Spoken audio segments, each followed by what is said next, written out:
आने वाले दिनों में आपको कुछ राज्यों पर निगाह रखनी होगी। महाराष्ट्र, बिहार, उत्तर प्रदेश और हरियाणा। और अगले 3-4 सालों में इन राज्यों से जो राजनीतिक खबरें आएंगी, उसका सीधा असर भारतीय जनता पार्टी और मोदी सरकार पर पड़ेगा। मगर सबसे पहले कुछ चेहरों पर निगाह डालिए। जिस तरह से महाराष्ट्र के अंदर उद्धव ठाकरे ने साबित कर दिया है कि असली शिवसेना कौन है, जिस तरह से कांग्रेस, एनसीपी और उद्धव ठाकरे के गठबंधन ने भाजपा के गठबंधन को धूल चटा दी है, उसका परिणाम यह हो रहा है दोस्तों कि देवेंद्र फडणवीस को यह कहना पड़ रहा है कि इस हार के लिए नैतिक जिम्मेदारी लेते हुए मैं पद से इस्तीफा देने को तैयार हूं। आदित्य ठाकरे अभी से ही कह रहे हैं कि अभी से ही हम जमीन की तरफ रुख कर रहे हैं। कहने को लोकसभा चुनाव खत्म हो गया है, मगर वो रुकने नहीं वाले हैं, क्योंकि एक ही साल के अंदर महाराष्ट्र के अंदर विधानसभा चुनाव हैं। और अभी से ही एकनाथ शिंदे कैंप के अंदर सुगबुगाहट शुरू हो गई है। एक खबर आती है, जैसे ही लोकसभा चुनाव के नतीजे आते हैं तो एक खबर आती है, और वो खबर ये कि एकनाथ शिंदे ग्रुप से जो सांसद जीतकर आए हैं, उनमें से कई लोग उद्धव ठाकरे के संपर्क में आ जाते हैं। वो जानते हैं कि जनता की जो पूरी सहानुभूति है वो उद्धव ठाकरे के साथ है। दूसरी तरफ अगर एनसीपी की बात करें तो अजीत पवार का लगभग सूपड़ा साफ हो गया है। अपनी जान बचाने के लिए, स्वार्थ के चलते वो भाजपा की गोद में जाके बैठ गए, डिप्टी चीफ मिनिस्टर बन गए, मगर लोकसभा चुनावों में उनका सूपड़ा साफ हो गया। क्यों? क्योंकि जनता की सहानुभूति शरद पवार के साथ थी, सुप्रिया सुले के साथ थी। यहां पर भी जनता समझ गई है कि असली एनसीपी कौन है। यानी कि महाराष्ट्र में 3 चीजें हुई हैं दोस्तों। पहली बात, असली एनसीपी कौन है यह प्रमाणित हो गया है, शरद पवार के साथ सहानुभूति। दूसरी बात, असली शिवसेना कौन है, यानी कि उद्धव ठाकरे। और तीसरी बात, कांग्रेस की वापसी हुई है दोस्तों। मैं आपको बतलाना चाहूंगा, जो नतीजे आए हैं महाराष्ट्र में वो अपने आप में बहुत कुछ कहते हैं। कांग्रेस को 13 सीटें मिली, उसके बाद शिवसेना उद्धव ठाकरे फैक्शन को 9 सीटें, भारतीय जनता पार्टी को 9 सीटें, एनसीपी शरद पवार फैक्शन को 8 सीटें, शिवसेना एकनाथ शिंदे फैक्शन को 7 सीटें और अजीत पवार की एनसीपी को सिर्फ 1 सीट। सिर्फ 1 सीट, जिससे पता चलता है कि महाराष्ट्र में अब असली शिवसेना कौन है, असली एनसीपी कौन है और आने वाला विधानसभा चुनाव कौन जीतने जा रहा है। इस वक्त भाजपा गठबंधन के अंदर जबरदस्त खलबली है। देवेंद्र फडणवीस इस्तीफे की बात कर रहे हैं। उन लोगों को समझ नहीं आ रहा है कि हम करें तो करें क्या, जाएं तो जाएं कहां। जी हां, यह हालत हो गई है। और इसीलिए अगर 1 साल के अंदर महाराष्ट्र और हरियाणा दोनों जगह पर अगर इंडिया गठबंधन को जीत मिल जाती है, तो आप सोच सकते हैं मोदी 3.0 की कितनी खराब शुरुआत होगी। क्योंकि आप जानते हैं कि हरियाणा के अंदर भी इंडिया गठबंधन, यह कहा जाए कांग्रेस को शानदार सफलता मिली है। इस वक्त भूपेंद्र हुड्डा, दीपेंद्र हुड्डा, शैलजा, ये सभी एक टीम के तौर पर काम कर रहे हैं। और वो तमाम लोग जो भाजपा की गोद में जाकर बैठ गए थे, यानी कि चौटाला साहब, अब वो अलग हो गए हैं। इसका अर्थ क्या हुआ? भाजपा हरियाणा में भी कमजोर हो गई है। और हरियाणा में आज की तारीख में चुनाव होते हैं तो जनादेश किसकी तरफ जाएगा, यह मुझे आपको बतलाने की जरूरत नहीं है। इसका अर्थ क्या हुआ? इसका अर्थ यह हुआ कि अगर महाराष्ट्र और हरियाणा के एक साथ चुनाव होते हैं और अगर इन दोनों जगहों पर, इन दोनों अहम राज्यों में अगर इंडिया गठबंधन, यह कहा जाए कांग्रेस गठबंधन को जीत मिलती है, तो आप सोच सकते हैं कि मोदी 3.0 की शुरुआत कैसे होगी। तो पहला झटका यहीं पर लगेगा। क्योंकि आप जानते हैं दोस्तों, भारतीय जनता पार्टी की जो राजनीति है ना, वो चुनावों में जीत पर निर्भर करती है। यानी कि भाजपा कोई चुनाव जीतती है, विधानसभा का चुनाव जीतती है, गोदी मीडिया में वही प्रधानमंत्री नरेंद्र मोदी का गुणगान शुरू हो जाता है कि ये प्रधानमंत्री का मास्टर स्ट्रोक है, मोदी जी जैसा कोई नहीं। मगर सोचिए, अगर पहले ही साल में वो अहम चुनाव हार जाते हैं तो उसका क्या असर होगा। और बुरी खबर उसके बाद और आने वाली है, क्योंकि फिर बिहार में चुनाव है, पश्चिम बंगाल में चुनाव है और आज से ठीक 3 साल बाद उत्तर प्रदेश में चुनाव है। बिहार और पश्चिम बंगाल की बात कुछ देर बाद करते हैं दोस्तों, मगर 3 साल बाद उत्तर प्रदेश में भी चुनाव है। अखिलेश यादव, जिन्होंने उत्तर प्रदेश के लोकसभा चुनावों में गठबंधन को 43 सीटें दिलवाई हैं, वो आत्मविश्वास से सराबोर हैं। वो कह रहे हैं कि मोदी 3.0 यानी मोदी जी को जो तीसरी पारी होगी वो इतनी आसान नहीं होगी। लगातार एक अस्थिरता बनी रहेगी। क्यों बनी रहेगी, आइए सुनते हैं अखिलेश क्या कह रहे हैं। अखिलेश के पक्ष में क्या जाते दिख रहा है, मैं आपको बताता हूं दोस्तों। सबसे बड़ी बात, कांग्रेस का रिवाइवल हो गया है। कांग्रेस ने वापसी की है आधा दर्जन सीटें हासिल करके, जो अपने आप में बहुत बड़ी चीज है। क्योंकि अगर कांग्रेस अखिलेश यादव को लोकसभा चुनावों में लगातार नीचे ले जाती रहती तो ये 43 सीटें संभव नहीं होती। और इसके अलावा एक और फैक्टर, बीएसपी की जो विश्वसनीयता है, खासतौर से मायावती जिस तरह से राजनीतिक तौर पर वो कदम उठा रही हैं जिससे भाजपा को मदद मिल रही है, इससे दलितों में उनका विश्वास कम हुआ है। यही वजह है कि नगीना से एक दलित नेता चंद्रशेखर जीत जाता है। चंद्रशेखर की जीत के साथ एक नए और बड़े दलित नेता का उदय हो रहा है दोस्तों। और ये जो नया दलित नेता है वो भाजपा के साथ नहीं है, कम से कम अब तक तो नहीं है। आगे कब होगा, क्या होगा, हम नहीं जानते हैं। वो इस वक्त सेक्युलर ताकतों के साथ, धर्मनिरपेक्ष ताकतों के साथ हैं। अब आप समझ रहे हैं, राज्य का जो दलित है वो बेशक अखिलेश यादव की तरफ ना देखे, मगर वो कांग्रेस की तरफ देख रहा है। क्योंकि राहुल गांधी ने अपने चुनावी सभाओं में बार बार कहा था कि अगर भाजपा को 400 सीटें आ गई तो संविधान खत्म हो जाएगा, आरक्षण पर प्रभाव पड़ेगा। और यह उनकी कल्पना की उड़ान नहीं थी, क्योंकि भाजपा के बड़े बड़े नेता 400 सीट हासिल करके संविधान को बदलने की बात कर रहे थे। यही वजह है कि दलित अब कांग्रेस की तरफ दोबारा देख रहे हैं। बहन मायावती से उनका मोहभंग हो रहा है। और क्यों हो रहा है मैं आपको बताऊं। वो इसलिए हो रहा है क्योंकि आपको याद होगा, दलितों में मायावती के उत्तराधिकारी थे जिनका नाम आकाश आनंद था। आकाश लगातार भाजपा पर हमला बोल रहे थे, मगर बहुत ही रहस्यमय तरीके से उन्हें चुनाव प्रचार से हटा दिया जाता है। यही नहीं दोस्तों, सीटों के बंटवारे में भी मायावती लगातार कई सीटों पर मुसलमानों को टिकट दे रही थी ताकि मुसलमानों का जो वोट बंट जाए। इनफैक्ट मैं आपको एक आंकड़ा दिखाना चाहता हूं। इस आंकड़े के मुताबिक, जो बहुत शॉकिंग है दोस्तों, इस खबर को देखिए। BSP polls more votes than victory margin in 16 UP seats. आप जानते हैं, इसका मैं हिंदी में अनुवाद करूं तो इसका क्या अर्थ है।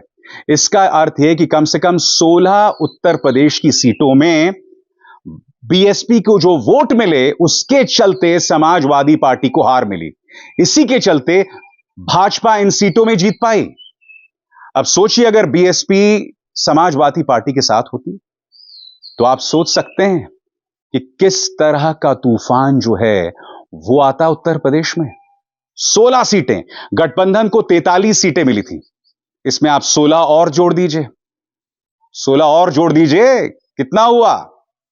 43 प्लस 10 53, और 53 प्लस 6 59, कुल 59 सीटें गठबंधन को मिल सकती थी अगर बीएसपी इंडिया गठबंधन के साथ होती।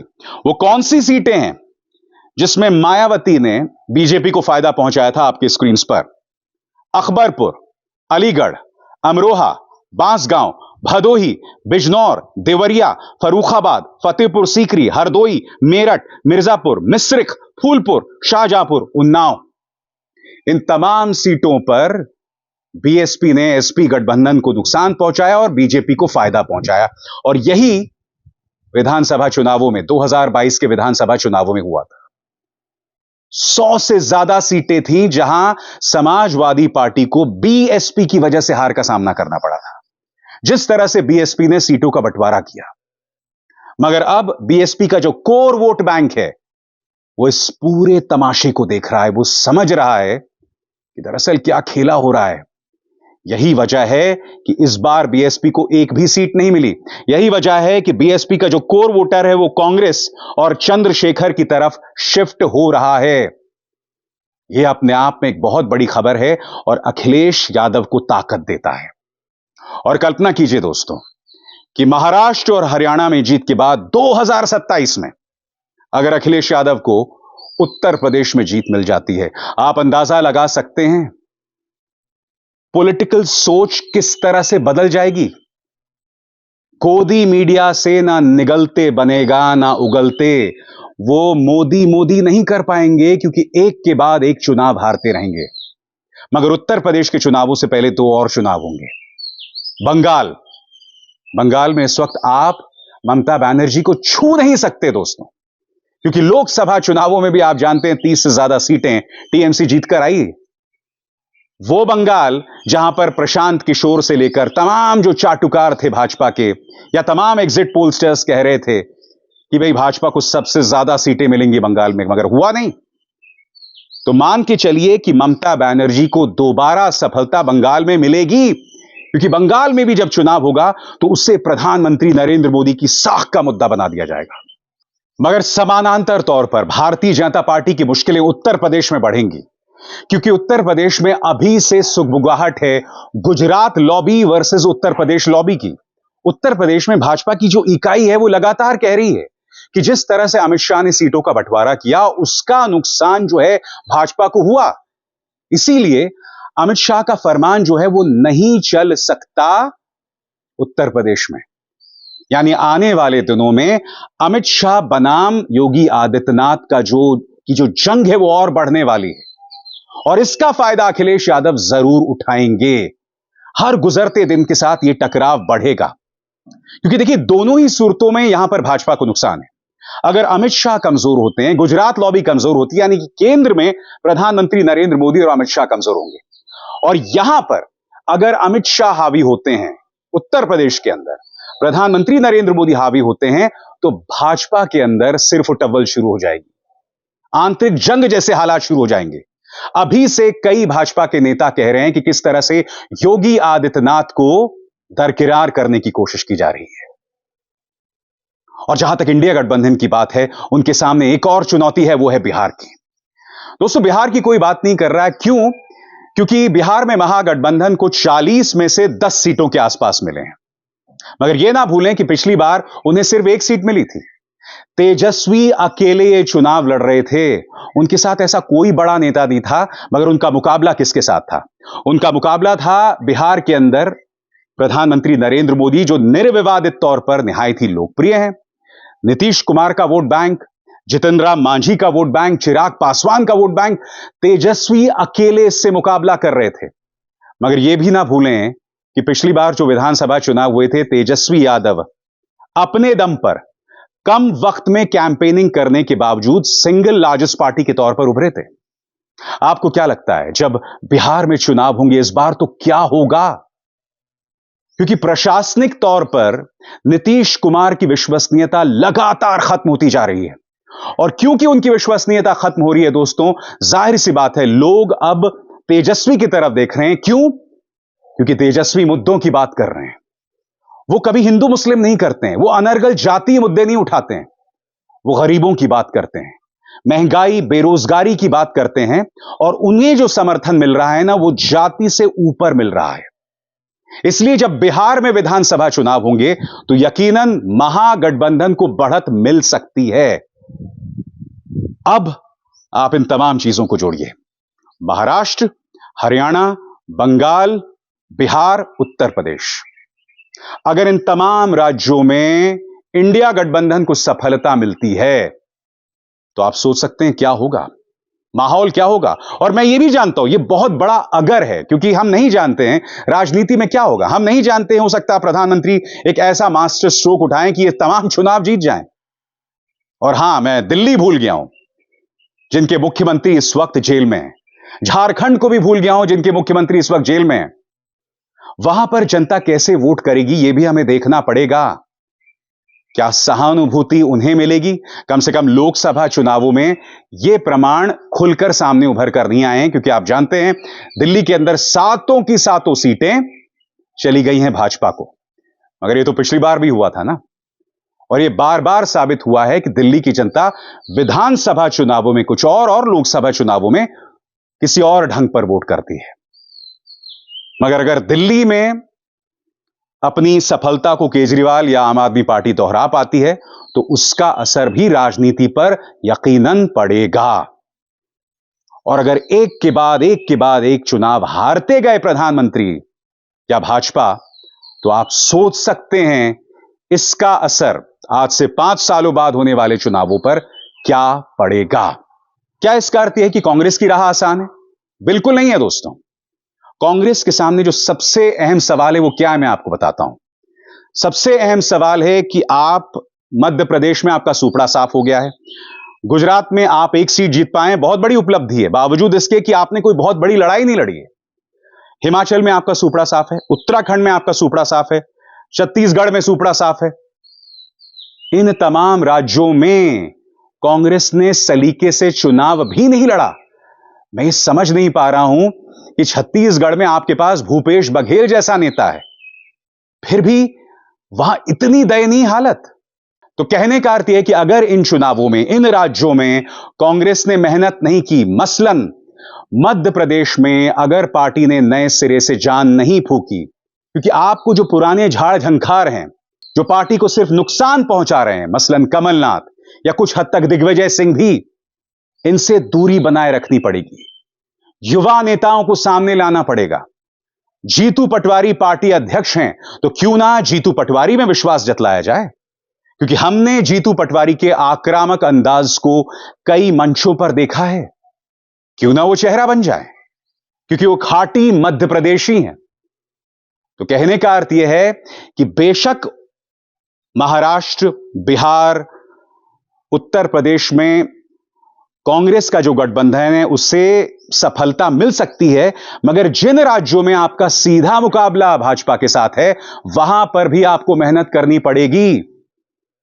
क्योंकि अगर एक बार फिर, यानी कि जब भी लोकसभा चुनाव होते हैं, अगर एक बार फिर इन तमाम राज्यों में कांग्रेस का सूपड़ा साफ हो जाता है, तो इस वक्त जो नतीजे आए हैं उससे बहुत भिन्न हालत नहीं होंगे। यानी कि प्रधानमंत्री शायद एक बार फिर प्रधानमंत्री बन जाएंगे। मगर जैसे मैंने कहा दोस्तों, ये सब कहने की बातें होती हैं। आने वाले वक्त में, अगले एक हफ्ते में क्या होने वाला है हम नहीं जानते हैं। तो कांग्रेस के सामने यह भी चुनौती है। इंडिया गठबंधन के पक्ष में एक और चीज है, और वो है उनके नेता। इन चेहरों पर गौर कीजिए। राहुल गांधी, अखिलेश यादव, तेजस्वी यादव, प्रियंका गांधी वाड्रा, अरविंद केजरीवाल। ये तमाम राजनेता तो हैं ही, मगर इन सब में एक और समानता है दोस्तों। बतौर इंसान, बतौर पारिवारिक व्यक्ति, इनकी जो जड़ें हैं वो बहुत मजबूत हैं। आपको याद होगा जब केजरीवाल जेल जा रहे थे तो किस तरह से वो अपने बेटे से गले मिले थे। जब केजरीवाल जेल में थे तब उनकी पत्नी सुनीता केजरीवाल ने उनके पक्ष में प्रचार किया।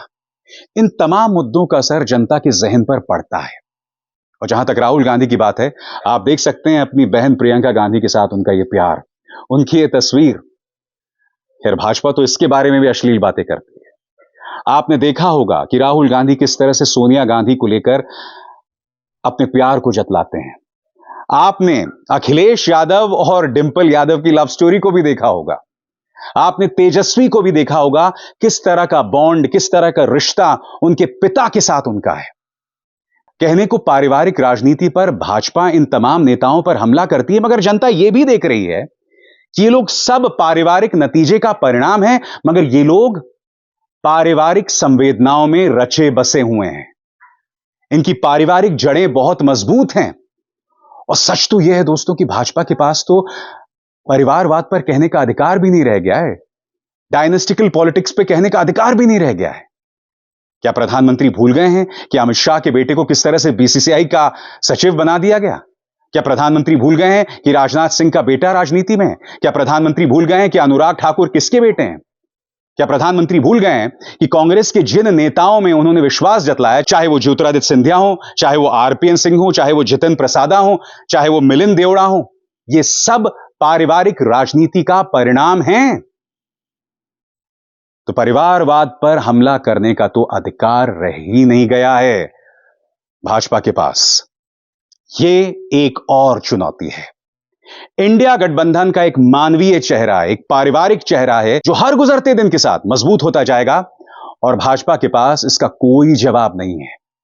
क्योंकि हमें नहीं भूलना चाहिए, जब प्रधानमंत्री की मां जिंदा थी तो वो उनसे जब भी मिलने जाते थे तो कैमरे के सामने मुलाकात करते थे। और इस बार जब वो वापस आ भी रहे हैं तो आपको याद होगा कि उन्होंने भाजपा में अपने संबोधन में कहा था कि यह पहला चुनाव है जो अपनी मां के बगैर में लड़ा। यानी कि उन्होंने अपने मां से उनके रिश्ते का जिक्र किया, जो बहुत अच्छी बात है, कोई बात नहीं है। मगर प्रधानमंत्री के पास भी यह नैतिक अधिकार नहीं रह जाता कि वो परिवारवाद के मुद्दे पर विपक्ष पर हमला करें। तो ये तमाम मुद्दे हैं दोस्तों जिससे आने वाला वक्त, आने वाला समय बहुत दिलचस्प हो जाता है। आने वाली राजनीति बहुत पेचीदा हो चली है और प्रधानमंत्री नरेंद्र मोदी और अमित शाह के माथे पर शिकन लगातार बढ़ती जा रही है। अभिसार शर्मा को दीजिए इजाजत। नमस्कार। स्वतंत्र और आजाद पत्रकारिता का समर्थन कीजिए, सच में मेरा साथी बनिए। बहुत आसान है दोस्तों, इस ज्वाइन बटन को दबाइए और आपके सामने आएंगे ये 3 विकल्प, इनमें से एक चुनिए और सच के इस सफर में मेरा साथी बनिए।